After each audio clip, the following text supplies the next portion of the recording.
How is it that children suffering from one of the world's most deadly infectious diseases continue to be excluded from medical progress?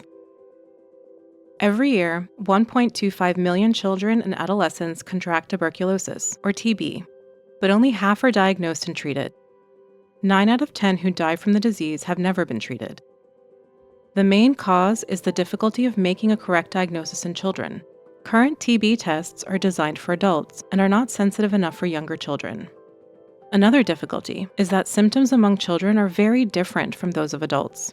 For example, in children under 5, there is not necessarily a chronic cough, and extrapulmonary forms of TB are more frequent. Finally, children are less likely to transmit the disease and are not considered a priority for controlling this infectious disease. Even when children are close contacts of people who have TB, they do not systematically receive preventive treatment. The public health approach, therefore, focuses on adults, as they are the main transmitters of the disease. On top of these obstacles, there is also a lack of human resources to screen and diagnose TB in many primary healthcare facilities, as well as a lack of access to diagnostic tools such as X-rays and laboratory tests, particularly in low and middle-income countries. These challenges make it hard to detect TB in children, which delays treatment and puts their lives at risk. In countries with limited resources, such as Afghanistan, Central African Republic, Niger, South Sudan, and Pakistan, MSF teams often find that children are treated for malnutrition while TB remains undetected. Tuberculosis is a serious comorbidity in malnourished children that increases the risk of death as it weakens the immune system. As well as essential to treat undernutrition, which is common in children affected by TB, food and nutritional support are key treatment enablers, helping to improve their health status and influence adherence to treatment. But nutrition alone is not enough to keep them alive. To combat pediatric TB, in 2022, the World Health Organization published several key recommendations for children and adolescents. First, the use of decision algorithms to help diagnose TB in children based on their symptoms and in the absence of laboratory results. The system is based on points awarded to the child's symptoms and history, and is thus a patient-centered approach.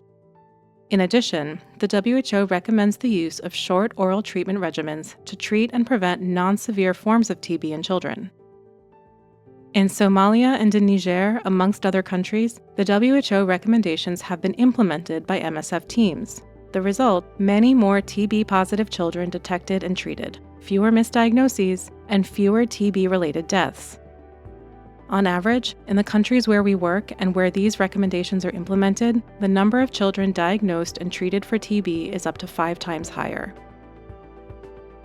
However, national public health policies in many countries having a high burden of TB are not aligned with those WHO recommendations, as that requires resources to change their policies and to implement.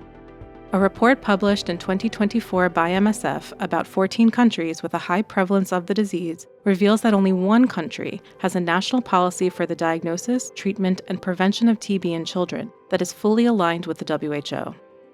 Change also involves new, shorter, all-oral treatment regimens for children. Although available, new anti-tuberculosis treatments adapted to children are not always taken up by countries due to bureaucratic obstacles and funding shortfalls. As a result, many children suffering from non-severe TB are forced to take treatment for longer than is needed.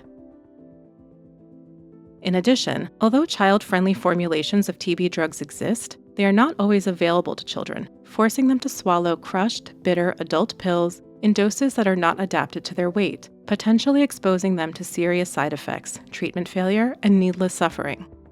What are we asking for?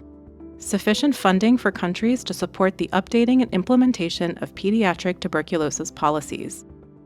The implementation of the WHO-recommended decision algorithms that can help diagnose and treat more children with TB. And sustained investment by the diagnostic and pharmaceutical industry and donors to develop medical tools that can improve TB care in children. As you can see, pediatric tuberculosis is a complex systemic problem. A context-adapted approach is needed for each situation, and, above all, more attention and more funding commitments from the involved public health stakeholders.